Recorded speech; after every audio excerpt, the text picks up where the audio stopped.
हम समर विश्वकर्मा, हमारा छोटा भाई सागर विश्वकर्मा ने क्या लिखा है? कमेंट करके बताइएगा यह सही लिखा है या गलत। आइए हम पढ़ के सुनाने जा रहा हूँ।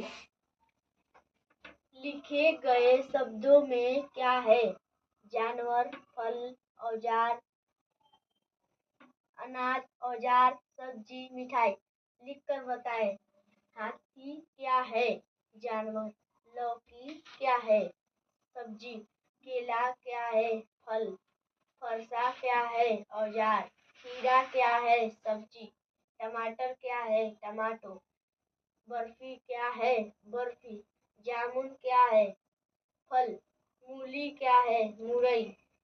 करेला क्या है? करीली। चावल क्या है? भात। चना क्या है? दाल। गेहूं क्या है? आटा। ये रहा मेरा छोटा भाई सागर विश्वकर्मा।